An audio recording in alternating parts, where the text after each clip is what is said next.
ജീവിക്കേണ്ട മനുഷ്യ കുറെ നാടകക്കാരിയാണ്. നാടകം മാസ്കും മൂക്കും കുറെ തിരക്കകത്ത് ഹെൽമെറ്റ് ഒക്കെ വെച്ചായിരിക്കും. ഇതെന്ന് പറയുമ്പോൾ തിരക്കകത്ത് ഹെൽമെറ്റ് വെച്ചായിരിക്കും. വേറെ ആളുകൾ ദിവാലിക്കൊക്കെ ഹെൽമെറ്റ് വെച്ച് ആളുകൾ കാർഡ്ബോർഡ് എല്ലാവരും കൂടെ വന്ന് കാർഡ്ബോർഡൊക്കെ ഇങ്ങനെ മറിച്ച് വീട്ടിലെല്ലാം ഇങ്ങനെ മറിച്ച് ചെയ്യാത്തൊരു ഡ്രാമയായിരുന്നു. കുറച്ച് കഴിയുമ്പം മുഖച്ചാർക്ക് പട്ടവഴി മുഖച്ചാർക്ക് പട്ടവഴിയുടെ ഡ്രാമ ആ ഡ്രാമ മുഖച്ചാർക്ക് പട്ടവഴി മുഖച്ചാർക്ക് പട്ടവഴിയായിരുന്നു. നമ്മളെ കാണുന്നതാണ് പട്ടവഴി.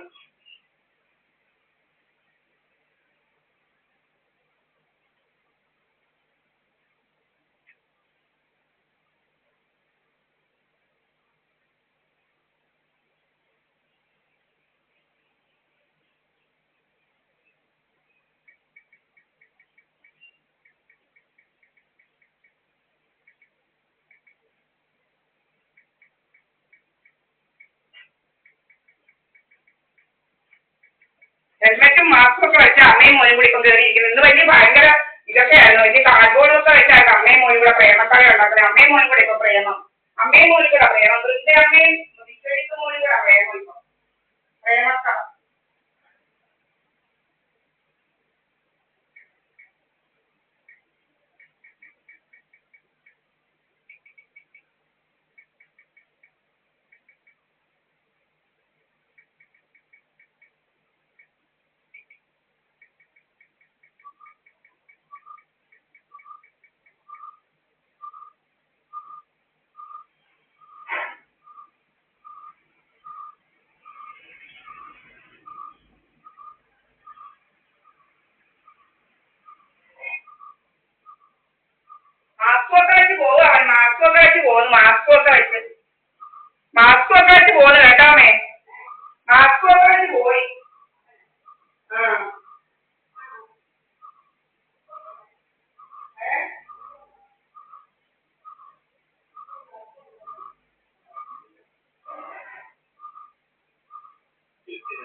കൊണ്ട് വലിയ ശല്യമായിട്ട് മാറിയിരിക്കുക.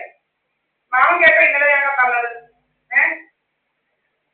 ഇങ്ങനെയാണ് പെരുമാറ്റിട്ട് വിളിക്കുന്നത്. എന്നിട്ട് എന്നെ കാമപ്രാണി മറ്റേ വിളിക്കുന്ന ഇങ്ങനെ ആരാ? എവിടെ വന്നായിരുന്നു? എന്നിട്ട് മാമ ഇവനെ ഇന്നലെ കാറ് വെച്ച് ഇത് കാരണം ആരാണ്ട് ഒന്ന് കൊടുത്തെന്ന് ഇവിടെ ആളുകൾ വന്ന് പറഞ്ഞത്. ഇവനെന്തോ രോഗം എന്തോ ഇവന്? എന്നെന്തോ ഇവൻ കാമപ്രാണി മറ്റേന്ന് ഇവൻ ആരാ ഞങ്ങളുടെ വീട്ടിൽ മരിക്കാന്? എന്റെ പേരിലുള്ള വീട്ടിൽ ഇവൻ ആരാ? ഇവൻ എവിടെന്നോ വന്ന് മലപ്പുറത്തുനിന്ന് കണ്ട് വന്ന് കൽപ്പകവലിയുടെ വീട്ടിൽ വരുമ്പോൾ ഞങ്ങളുടെ വീട്ടിൽ കഴിക്കാൻ ആരാ വന്ന? അല്ല ആര് വന്നു? മാമന്റെ വീട്ടിൽ അയൽത്തുള്ളവരാണോ കഴിക്കുന്നത്? പിന്നെ ഇങ്ങനത്തെ രോഗമൊന്നും മനസ്സിലാവുന്നില്ല. രോഗം എങ്ങനെയാ മാമ? അത് ഞാൻ ചോദിക്കട്ടെ, നിങ്ങള് രണ്ടാമത് ബന്ധം കഴിഞ്ഞവര് രണ്ടാമത് കല്യാണം കഴിക്കുക, രണ്ടാമത് കൂടെ ജീവിക്കുന്ന അവർക്കൊക്കെ കാമക്രാന്തം ഉണ്ടാകും. അത് ഞാൻ ചോദിക്കുക. അങ്ങനെയാണ് നിങ്ങളെ ബന്ധം കല്യാണം രണ്ടാമത് കഴിക്കില്ലയോ? കഴിക്കോ? അല്ല ഇവൻ അയാളെ വിളിക്കാത്ത എന്താ? ഇത് ഇവനാരാ എന്നെ വിളിക്കാനൊന്നും വിളിക്കാന്? ഇവൻ എന്റെ വീട് വയ്ക്കാൻ ആരാ? മാമന്റെ വീട് വയ്ക്കാൻ എനിക്ക് വല്ല അവകാശമുണ്ടോ? നിങ്ങൾ കണ്ടോ ഇവന്റെ വീട്ടിലാണ് കാണിക്കുന്നത്? മാമ കണ്ടോ? ഇങ്ങനെ കുറെ ആളുകളെ അപ്പുറം വെച്ചിട്ട് ഞങ്ങൾക്ക് ഞങ്ങളുടെ ക്യാമറ വീടിന്റെ ഓഫ് ചെയ്യുമ്പോൾ മാമൻ ഇവിടോട്ടൊന്ന് പറഞ്ഞു തരുന്നത് ഞാൻ കാണിച്ചത് ഞങ്ങളുടെ ക്യാമറ ഓഫ് ചെയ്യുന്നതൊക്കെ. ഇവരാണ് ഞങ്ങളുടെ ക്യാമറ ഓഫ് ചെയ്യാനൊക്കെ. ഇത് എന്ത് ശല്യം! മാമൻ ഇന്നത്തെ ചീത്ത കേട്ടോ? മാമൻ ഇവൻ വിളിക്കുന്ന ചീത്ത കേട്ടോ എന്ന് പറ. അത് ഞാൻ ചോദിക്കട്ടെ, മാമൻ ഈ പെണ്ണുങ്ങളെ വിളിക്കുന്ന ചീത്ത ഇവൻ കേട്ടോ? ഇവൻ എന്ത് വിളിക്കുന്നത് മാമൻ കേട്ടോ? ഇവൻ എന്ത് സംസാരിക്കുന്നത് മാമൻ കേട്ടോ? ഇവനെന്ത് നാടകമാണോന്നും ഇല്ലയോ? എന്ത് ഇവനെ ആരെങ്കിലും വിട്ടിരിക്കുന്നെങ്കിൽ ഇത്രയൊക്കെ അരങ്ങഴിഞ്ഞെന്ന് പറയാനായിട്ട് ഇവനെ ആരെ വിട്ടിരിക്കുന്നെങ്കിൽ അരങ്ങഴിഞ്ഞ് ഇത്രയൊക്കെ അരങ്ങഴിഞ്ഞ എങ്ങനെ ആരെ വിട്ടിരിക്കുന്നത്? ഇവൻ എനിക്കത് ശരിക്കും പറയാനുള്ളൂ. ഇതുപോലെ തന്നെ തോന്നിയാത്ത കാര്യം പറയാനറിയാം. ഇവനത്തെ വിചാരിക്കുന്ന എനിക്ക് അറിയിച്ചില്ലെന്നാണോ വിചാരിക്കുന്നവന്മാര്? ആണോ അമ്മ?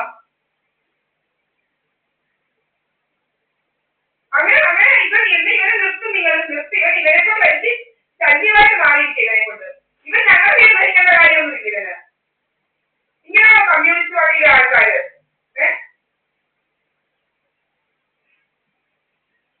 ഒരുപാട് നിങ്ങളാണ് ചെറുപ്പം ശശി പോലെ ഇവന്റെ വാക്കുമായിട്ട് കേട്ടതാ. കേട്ടതാന്ന് വലിയ ഓർമ്മ പറ. അയാൾക്ക് വല്ല കാര്യം ഉണ്ടാവും ഞങ്ങളുടെ വീട്ടിൽ കയറി എന്റെ വീട് അടിച്ചു കുടിക്കേണ്ട കാര്യം, എന്നെ വിളിച്ചോണ്ട് പോകേണ്ട കാര്യമുണ്ടോ? ഉണ്ടാക്കുന്ന പല കഥകളുണ്ട് മാമൻ.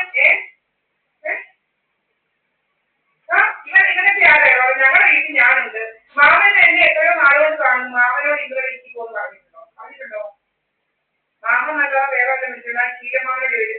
നമ്മളിപ്പോ കുറെ ആൾക്കാർ ഇവിടെ കുറെ ഇത് കാണിക്കുന്നുണ്ട്. ഇവിടെ കുറെ ഗുണ്ടായിട്ട് കാണിക്കുന്നുണ്ട്. അത് ഒത്തിരി ശരിയല്ല കേട്ടോ.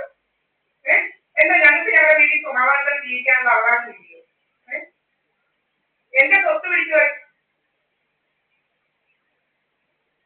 എപ്പോ സംസാരിച്ചു മാമ? എന്നിട്ട് ഒരു ഇന്നാൾ നിങ്ങൾ ഞാൻ എന്റെ വസ്തുവിനകത്ത് 17 സെന്റിനകത്ത് കിടന്നു ഇവരെന്തോ ചീത്ത വിളിക്കുന്ന കാര്യം ഞാൻ ഇവന്റെ ഈയൊക്കെ അതേ സ്ഥിരമായി ചോദിച്ചു നോക്ക്. നമ്മൾ ഇവനെ റെക്കോർഡ് ചെയ്യാൻ പോകുന്ന ഇവന്റെ കാര്യം ഞങ്ങളെ എന്റെ വീട്ടിൽ ഇരിക്കുന്നത്. ഇവനെ ഇന്നലെ പോലെ പിന്നെയാണ് പോലെ കുറച്ചൊക്കെ മകനെ പിന്നെ തുടങ്ങിയിട്ട് ഇന്നേക്ക് ഇവന് രോഗം തുടങ്ങിയിട്ട് ഇവന്